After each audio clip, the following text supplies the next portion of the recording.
먹어야 되고 또 빨래도 씻어야 되고 청소도 해야 되고 이런 일들을 날마다 해내기가 상당히 지겹기도 하고 힘들죠.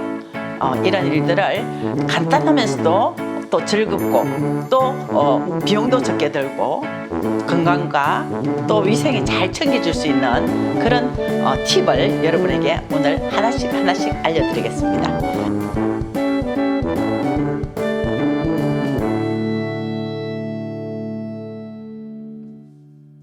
여러분 반갑습니다. 저는 김효숙입니다. 첫 번째, 어떻게 하면 간편한 식사로 건강도 챙기고 시간도 비용도 절약할 수 있을까 하는 것에 대해서 먼저 알려드리겠습니다. 첫째, 건강을 지키기 위해서는 식습관이 너무 중요합니다. 좋은 식습관을 만들어야지 건강을 챙길 수 있습니다. 그러려면 여러분이 영양상식이 있어야 됩니다. 오늘 영양상식을 간단히 먼저 설명하고 거기에 관련된 것을 어떻게 여러분이 만들고 또 구매도 할 수 있고 간편하게 또 적용해서 먹을 수 있을지에 대해서 안내해 드리겠습니다. 우리 영양상식에 대해서 한번 알아볼까요? 5대 영양소는 탄수화물, 지방, 비타민, 물입니다. 우리가 에너지를 내는 데에 필요한 영양소는 탄수화물, 단백질, 지방입니다. 근데 에너지는 탄수화물일 경우에는 1g당 4kcal의 에너지를 냅니다. 단백질은 1g당 4kcal의 에너지를 내고 지방은 1g당 9kcal의 에너지를 냅니다. 우리 몸을 구성하는 구성소로 사용되는 영양소는 물, 단백질, 무기질입니다. 단백질은 열량도 내고 몸을 구성하는 데도 사용됩니다. 그리고 조절소로 우리 몸의 컨디션을 조절하는 영양소는 물, 무기질, 비타민입니다. 이것을 낱개로 다시 한번 더 자세히 알아보도록 하겠습니다. 그러면 하루에 우리 성인의 경우 20대 이상의 남성인 경우에 얼마만큼의 에너지가 필요하냐면은 남성은 2,500에서 2,000kcal가 필요합니다. 여성의 경우에는 2,000에서 2,200kcal가 필요합니다. 근데 옛날에는 먹을 게 없어가지고 못 먹어가지고 이 킬로칼로리의 음식물을 섭취할 수가 없었어요. 근데 지금은 너무 많은 양들의 음식들이 있기 때문에 이 킬로칼로리보다 훨씬 많은 양을 먹게 되어서 에너지를 내는데 사용하는 것 이상이 2,500에서 2,800kcal까지 에너지를 쓰고 그 나머지 양을 먹으면 그게 피하지방으로 바뀌어서 비만이 됩니다. 필요량이 굉장히 중요합니다. 여러분이 나는 2,000칼로리를 먹어야 되겠다. 이게 굉장히 중요하거든요.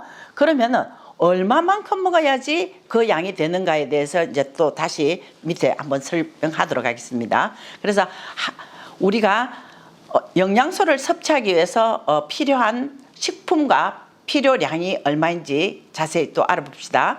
그럼 먼저 탄수화물.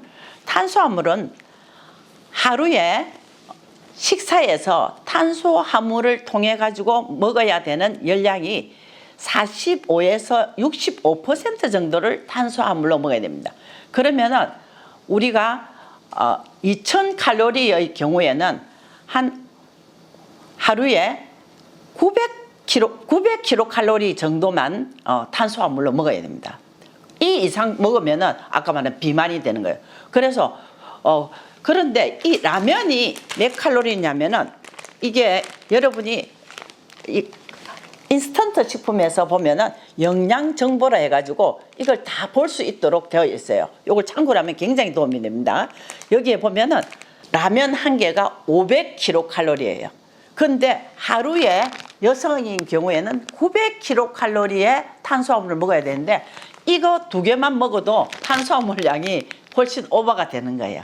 그러니까 사실 그 라면도 다이어트를 생각해서 먹는다면은 한 반 개 정도를 먹고 그 다음에 뭐 달걀도 한 개 넣고 이렇게 먹어야 되는 거지. 이거를 삼시세끼만 먹어도 살이 찌는 거예요. 비만이 됩니다. 그러니까 이런 것을 알아야지 내가 많이 먹고 있구나 이런 것을 여러분이 알 수 있어서 조절을 할 수 있습니다. 그리고 그 대신에 이제 우리가 어디를 가면 이제 비만이니까 다이어트 하세요. 이러면 우리는 금식을 한다든지 탄수화물량을 완전히 안 먹는 경우가 많이 있어요. 요즘에는 단백질만 먹으려고. 이러면은 탄수화물이 너무 공급이 안 되면은 이 탄수화물이 바뀌어가지고 포도당이 되는데 포도당이 없으면은 생각이 잘 안 나고 건망증이 생긴다든지 안 그러면은 조금 이렇게 멍해지고 또 힘이 쫙 빠지는 저혈당 내가 힘이 쫙 빠지는 그런 무리가 생기기 때문에 적당량의 탄수화물은 날마다 먹어줘야 됩니다. 그래서 탄수화물은 어떤 식품이 있느냐 하면은 밥, 죽 뭐 이런 거 다 탄수화물이죠. 곡류, 과일, 채소 안에 탄수화물이 있습니다. 콩은 노란 콩은 단백질이지만 팥 종류 또는 그 녹두 이런 건 다 탄수화물이에요. 그래서 여러분 팥빙수도 많이 먹으면 살이 찝니다. 그래서 팥도 굉장히 에너지가 탄수화물이 많은 영양소입니다. 그리고 그렇기 때문에 이런 그 곡류나 여기에 있는 탄수화물은 우리가 몸에 들어가면 소화하는 데 시간이 조금 걸려서 그래도 이제 이 포만감 때문에 다른 음식을 먹는 이제 욕구가 덜 생기는데 정제된 탄수화물, 흰 설탕, 또 빵 있죠. 빵은 굉장히 중독성이 있기 때문에 에너지도 빵에는 또 지방이 많이 들어갑니다. 그래서 빵을 먹으면 굉장히 살이 많이 찐다는 거 여러분 꼭 아시고 빵은 적은 양을 조금씩 먹도록 해주시고 탄수화물은 현미나 통곡물을 이용해 가지고 적당량을 먹는 것이 굉장히 우리 몸을 지켜주는 겁니다. 그래서 아침에 일어나서 간단하게 조금의 탄수화물로 이렇게 샐러드하고 먹어주면 좋겠습니다. 그리고 단백질은 우리 몸에는 근육이 없으면 여러분 생활하기가 굉장히 힘듭니다. 근육과 그리고 뼈 속에도 단백질이 구성되어 있습니다. 그래서 단백질은 굉장히 우리 몸에 중요한 영양소입니다. 필요량의 총열량의 10%에서 35% 정도로 먹어야 되는데 우리 체중이 70kg 정도 되는 사람은 56g 정도의 단백질이 필요합니다. 이런 경우 여기 56g의 단백질은 단백질 순수 g이기 때문에 달걀은 100% 단백질입니다. 달걀이 40이니까 40 무게가 40 정도 됩니다. 달걀 2개 먹으면 충분히 하루에 필요한 단백질 섭취량이 될 수 있습니다. 그래서 달걀을 1개 먹고 다른 고기라든지 이런 걸 먹고 이렇게 해서 날마다 요 탄수화물도 섭취해야 되는데 날마다 섭취하는 것을 잊어버릴 수 있으니까 달걀을 하루에 1개씩 먹는 습관을 들이는 거 너무나도 여러분 영양을 위해서 중요한 식생활 습관이 되겠습니다. 그래서 고기, 생선, 달걀, 유제품, 노란콩, 두부 이런 것들이 단백질입니다. 이런 것을 좀 섞어 가지고 먹으면 좋겠습니다. 그리고 무기질과 비타민입니다. 무기질은 우리 몸에서 굉장히 아주 적은 양이 필요하지만 없으면은 이게 또 굉장히 부작용이 일어납니다. 그래서 칼슘, 철, 마그네슘, 칼륨, 나트륨, 인 있는데 문제는 칼슘은 여러분이 이렇게 막 불안이 많이 올라온다든지 안 그러면 막 산만하고 이런 경우에도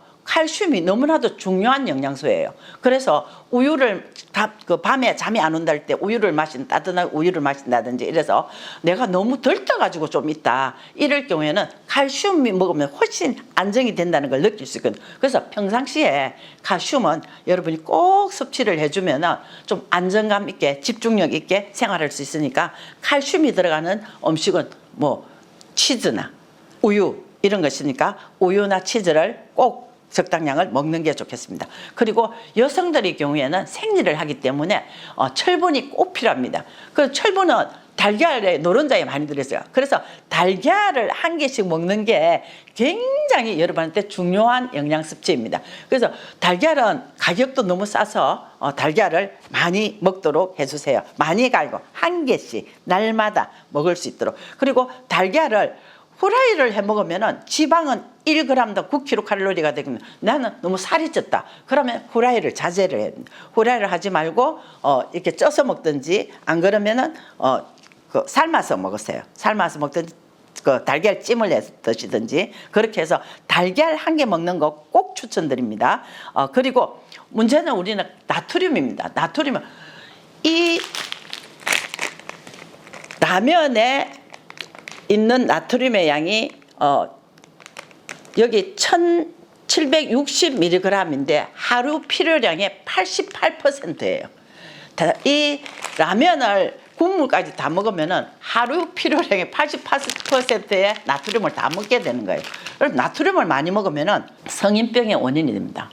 성인병에 고혈압도 생기고 굉장히 이 몸에 지장을 주기 때문에 나트륨 섭취량 굉장히 자제를 해야 되거든요. 그래서 여러분 라면을 끓일 때에 스프를 반 정도 넣는 것도 팁입니다. 그렇게 해서 나트륨 양을 줄이는 것도 중요하거든요. 마그네슘은 여러분이 이렇게 이렇게 갑자기 눈이 짝짝 된다든지 안 그러면은 뭐 있을 때 이렇게 입이 달달달 떨리고 이럴 때에 마그네슘이 굉장히 중요한 영양소거든요. 그래서 마그네슘은 견과류나 녹색 채소, 통곡물 그리고 바나나 먹으면 굉장히 좋아요. 그래서 바나나를 먹어도 마그네슘을 섭취할 수 있으니까 바나나는 뭐 조리할 필요 없이 그냥 까서 먹으면 되니까 바나나 먹는 것도 큰 도움이 될 거예요. 그리고 비타민은 결핍되면은 결핍증이라는 병이 생기는 거예요. 그래서 비타민은 아주 미량이 필요하지만은 꼭 먹어야 되는 거예요. 그래서 비타민 A가 결핍하면 밤눈이 어두워지는 야명증이 됩니다. 지금 우리 이 지구상에 비타민 A가 결핍되어서 장님이 되는 숫자가 하루에 1만 명이 생긴대요. 이건 영양 결핍으로 인해서. 우리는 지금 너무 많이 먹으니까 뭐 그 영양소로 인해 가지고 장님된다는 말은 우리가 이해가 안 되는 상황이죠. 근데 이 기아에 허덕이는 사람은 이 비타민 A가 결핍되어서 장님이 된다는 거예요. 그래서 비타민 A는 정말 중요한 영양소인데 이것도 그 당근이나 이거 달걀 노른자에도 있고 그러니까 이제 채소류에 특히 토마토는 카로틴이라는 성분으로 되기 때문에 토마토 이런 그 붉은색 채소 이런 데 그다음 비타민 B군은 여러분이 뭐 다리가 아프다 뭐 이 신경통 이런 말을 하죠. 그래서 비타민 B군이라고 하는데 비타민 B1, B2, B6, B12 이런 게 있습니다. 비타민 B1이 다리 아프는 각기병인데 비타민 B1은 쌀에 우리가 쌀을 현미를 좋다고 하죠. 현미 안에 쌀눈에 들어있는 성분이 많기 때문에 현미가 좋습니다. 현미. 비타민 2는 여러분 어쩔 때 막 이렇게 혀에 이렇게 빨간 거 생기고 이렇게 하얗게 생겨가지고 아플 때 있죠. 그거는 설염, 구내염 이럴 경우는 비타민 2의 결핍에 의해서 제일 좋은 게 우유예요. 우유 안에도 많이 들어있으니까 그럴 때는 우유를 이렇게 잠깐 먹으면 있어도 좀 많이 이게 따뜻하게 회복이 좀 될 수 있으니까 그렇게 하고 비타민 C는 날마다 먹어요. 그리고 비타민 D는 햇볕을 받아도 되는데 햇볕 받지 못할 경우에는 비타민 D를 꼭 섭취하면 비타민 D를 섭취하면 칼슘이 흡수를 도와줘요. 그래서 또 우리가 이 비타민은 조효소 역할을 하기 때문에 소화를 잘 되게 하는 거기 때문에 비타민을 잘 먹으면 소화도 잘 됩니다. 이 K 요즘에 불임이 너무 많죠. 그럼 불임도 예방하는 것도 비타민 E입니다. 비타민 K는 또 아까 그 철분이 이게 빈혈이 되는데 K는 빈혈을 또 예방할 수 있는 그런 역할을 하니까 요걸 잘 섭취를 해줘야 됩니다. 그리고 제일 중요한 게 요즘에 물입니다. 젊은 사람도 요즘에는 콜레스테롤이 많다 이렇게 가지고 약을 먹는 분들이 있어요. 제일 중요한 처방약이 물입니다. 물은 하루에 2리터 정도를 먹으라는데 2리터를 뭐 생수로 이렇게 먹는 것이 아니고 다른 이제 국이라든지 이런 그 음료수라든지 다 포함한 양입니다. 그래서 물은 수시로 많이 먹고 뭐 외국에 가면 물통이 굉장히 큰 걸 개인이 가지고 다녀요. 또 이 더운 날씨에는 물을 꼭 충분히 섭취해야 이 피부가 반짝반짝하는 좀 우리가 겉만 이렇게 자꾸 발라주는 것도 중요하지만 수분이 많아야지 피부가 촉촉해집니다. 그래서 그렇게 영양 관리를 해줘야 되고 또 식습관에서 제일 중요한 거는 규칙적인 식사. 세 끼를 조금씩이라도 꼭 제 시간에 먹는 습관을 들이는 게 너무너무 중요합니다. 여러분이 중요하다고 생각하면 해낼 수 있겠죠. 그래서 그 중요한 것을 지금 말하는 간단하게 먹을 수 있는 밥을 한다든지 밥에 뭐 조금씩 넣어가지고 주먹밥을 만든다든지 안 그러면 빵에다가 해가지고 빵은 조금씩 먹어야 된다 했죠. 그래서 빵에다가 계란을 얹어가지고 샐러드하고 먹는다든지 이렇게 해서 아침 식사를 꼭 하고 그 다음에 점심은 될 수 있으면은 친구들하고 먹을 때는 한 그릇 음식을 통해 가지고 여러 가지 거기에 뭐 야채라든지 이런 거 들어가는 거 비빔밥, 덮밥 뭐 이런 것을 먹으면은 간단하게 먹고 비용도 적게 됩니다. 그리고 저녁에 와가지고는 여러분이 이제 자기를 위한 만찬을 준비한다고 생각하고 밑반찬을 좀 충분히 냉장고에 넣어놨다가 하루에 한 가지는 찌개를 하든지 안 그러면은 스테이크를 한다든지 햄버거를 한다든지 이렇게 해서 또 생선구이를 한다든지 해서 저녁은 조금 자기를 위해서 조금 풍성하게 차려서 먹는 것이 좋습니다. 근데 문제는 너무 늦은 시간 먹으면은 또 비만이 돼요. 소화가 잘 안 되기 때문에. 그래서 6시 이전에 먹고 6시 이전에서 6시 7시 사이에 다 먹고 나서 그 뒤로는 금식. 이게 정말 영양 관리, 이 몸의 균형을 유지하는 그런 팁이 되겠습니다. 그래서 저녁은 조금 일찍 그리고 요리를 한다고 생각할 때 한 개를 한다. 너무 많은 걸 한다 생각하면 한 개를 한다. 이렇게 해서 그렇게 하면은 나중에 요리하는 것도 재밌고 이러니까 여러분이 그렇게 해보면 좋겠습니다. 그리고 간식은 아침 먹고 점심 먹는 사이에 이렇게 커피를 한 잔 하면서 쿠키나 과일을 먹는다든지 이렇게 하고 점심 식사 후에는 즉시 디저트를 먹는 것은 굉장히 이 비만의 원인이 됩니다. 그래서 디저트를 먹죠. 음료수만 먹고 디저트는 상가를 해주시는 게 좋습니다. 그리고 디저트 가격이 요즘 장난 아니게 비싸죠. 그래서 디저트는 생략하고 음료수만 먹고 마는 게 좋습니다. 그리고 제일 중요한 건